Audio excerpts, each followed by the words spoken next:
நம்ம எல்லாத்துக்கும் ஒரு உண்மை தெரியும். நம்ம இன்னும் ஒரு வெற்றி கூட்டணியாக ஒரு அப்படியே தள்ளு பயங்கர போர்ஸா ஒரு நிக்கிற காலகட்டத்துல நம்ம இல்லை. அதுவும் ஒரு காரணம் இந்த இடத்துல நான் ஜாயின் பண்ணதுக்கு. அவர் நண்பர் தெளிவா சொன்னாரு, அதாவது முக்குலத்துவ கூட்டணின்னு நீங்க தூக்கி வச்சீங்கன்னா ஃபார்வர்ட் பிளாக் கட்சி வளராது. ஏன்னா ஜாதி கட்சி அப்படிங்கும் போது ஒரு பார்வை வந்துடும், அதுல ஒன்றும் மாற்று கருத்து இல்லை. ஆனா தமிழ்நாட்டுல இருக்க எல்லா கட்சியுமே ஜாதி கட்சி. திமுக எந்த ஜாதி கட்சின்னு உங்களுக்கு தெரியும், அதிமுக இன்னைக்கு எந்த ஜாதி கட்சின்னு உங்களுக்கு தெரியும், பாஜக எந்த ஜாதி கட்சின்னு உங்களுக்கு தெரியும், காங்கிரஸ் இன்னைக்கு எந்த ஜாதி கட்சின்னு உங்களுக்கு தெரியும். ஆனா என்ன ஒரு வித்தியாசம்னா, எல்லா கட்சிக்கு பின்னாடி ஒரு ஜாதியுடைய அமைப்பு சப்போர்ட் பண்ணுது. ஆனால் கலர் தெரியாம பண்ணுவாங்க. நம்ம கலர் வெளியே தெரியுது, ஆனா சப்போர்ட் இல்லை. இப்ப ஒரு ஜனநாயகத்துல ஒரு தேர்தல் அரசியல்ல நம்ம ரோட்ல இருக்கிற ஒரு சின்ன சின்ன ஸ்ட்ரென்த்னால நம்மளை இன்ஸ்டிடியூஷன் மதிக்காது. இன்ஸ்டிடியூஷன் நான் சொல்றது, ஒரு 18 ஆண்டுகள் அரசுல இருந்த ஒரு இன்கம் டாக்ஸ் டிபார்ட்மெண்ட்டோ, ஒரு சிபிஐயோ, போலீஸ் ஸ்டேஷனோ, ஜுடிஷியரியோ எப்ப மதிப்பாங்கன்னா, நம்ம குரல் எப்ப கேட்கும்னா அரசியல் ரீதியா நம்ம குரல் ஒருமித்து ஒழிச்சா மட்டும்தான். நம்ம அகட்டி பேசுறது, கத்தி பேசுறது, அதெல்லாம் நம்ம பண்ணோம். ஏன் பண்ணோம்னா அன்னைக்கு தர்மத்துல நாட்டுறதுக்கா பண்ணோம். இன்னைக்கு நிறைய விஷயம் வந்துருச்சு.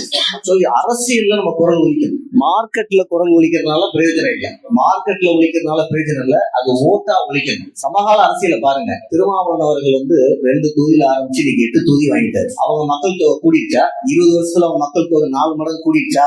இல்ல, அவங்க குரல் 4 மடங்கு கூடிடுச்சு. அவங்க சார்ந்த சமுதாயத்துல இருக்கவங்க திமுகவில் அதிமுக இருக்காங்க, எம்எல்ஏ இருப்பாங்க, மினிஸ்டரா இருப்பாங்க. ஆனா அது ஒரு தனியாகவும் ஒரு அமைப்பாக 4 மடங்கு ஒரு குரலை உயர்த்திருக்காங்க. அந்த சமகால அரசியல கவனிக்கணும். அது மாதிரி பாட்டாளி மக்கள் கட்சி இன்னைக்கு ஈவன் தேமுதிக, ஆனா அந்த ஒருமித்த குரலை எப்படி கொண்டு வருது? ஆனா எல்லாத்துக்கும் ஆசை இருக்கு. சண்டே அன்னைக்கு மதியம் அது நம்ம சவுத்துல மட்டன் சாப்பிடுற நாள்ல ஒரு மீட்டிங்கை போட்டிருக்கோம். இருந்தாலும் இதுல உணர்வு பூர்வமா, உணர்ச்சி பூர்வமா எல்லாரும் வந்திருக்கிறத பார்த்துமே எனக்கு ரொம்ப மகிழ்ச்சியா இருக்கு. ஆனா இந்த உணர்வு உழைப்பு நம்ம தேர்தல்ல ஒரு ஓட்டாக அவர் நண்பர் ராஜசேகர் சொன்ன மாதிரி நம்ம குரல் கலர் பின்னாடி இருக்கணும். ஓட்டு எல்லா சமுதாயத்துல இருந்து வரணும், எல்லா சமுதாயத்துக்காக நம்ம பேசணும். ஃபார்வர்ட் பிளாக் ஒரு ஆல் இண்டியா பார்ட்டி. நேதாஜி மாதிரி ஒரு மிகப்பெரிய ஒரு சக்தி, ஒரு ராணுவத்தை கிரியேட் பண்ண சக்தி.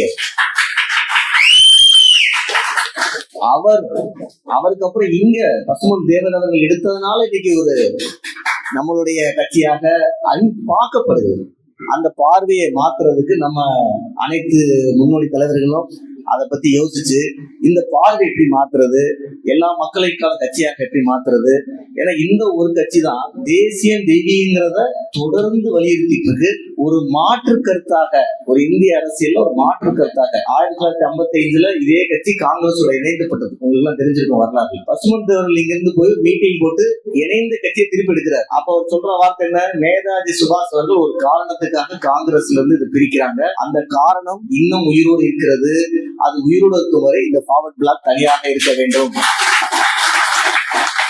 அவர் வார்த்தை போல கட்சி உயிரோடு இருக்கு, ஆனா பவர் இல்லாம இருக்கு. மாவட்டத்துல அத்தனை பேரும் இதை உணர்ந்து இந்த முறை தலைமை எப்படி முடிவெடுத்தாலும், கூட்டணியாக எடுத்தாலும் சரி, தனியாக எடுத்தாலும் சரி, ஒரு 5000 10,000 ஓட்டு, அதாவது நம்ம அதிகபட்சமா கடந்த 20 வருஷத்துல வாங்கின ஓட்டு தமிழ்நாட்டுல 1 லட்சம் ஓட்டு. இந்த தேர்தலில் அதை 3 மடங்காக, அதாவது 3 லட்சம் வரைக்கும் மாற்றினார். அடுத்த தேர்தலில் ஒன்று நாமே 5 தொகுதியில வெல்லுவோம், நாமே தனியாக 5 தொகுதி வெல்லுவோம், இல்லை கூட்டணியிலே அதிகமான தொகுதியில, அதாவது 10 தொகுதியில வாங்கி பெறுவோம். அப்போதான் இங்க இருக்கிற உணர்வாளர்கள் இந்த ஏழை மக்களின் குரலை நீங்கள் அசம்பிளியில் போய் பேச, இல்லைன்னா இங்கதான் பேசிட்டு இருக்கணும். நம்ம ஒருத்தர கேட்டு பேசி கூட்டணிக்கும் கேட்கணும், நியூஸுக்கும் கேட்கணும். நம்ம சொல்றது உங்களுக்கு தெரிஞ்சிருக்கும். எத்தனை டிஸ்ட்ரிக்ட் கலெக்டர் ஆபீஸ்ல நமக்கு இருக்க வெயிட்டுக்கும் மற்ற கட்சிக்காரங்க வெயிட்டுக்கும் வித்தியாசம் உங்களுக்கு தெரிஞ்சிருக்கும் எல்லா விஷயத்திலையும். ஸோ அதுக்கான பணியில நம்ம முழு மூச்சை செயல்படுவோம். நான் உங்களோட இருக்கேன்.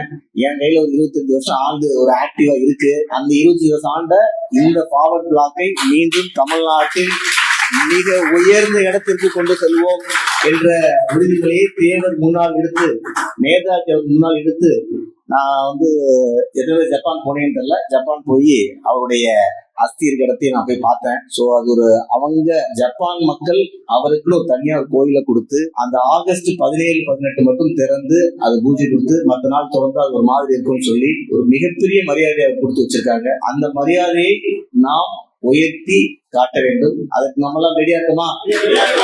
ஜெய்ஹிந்த்.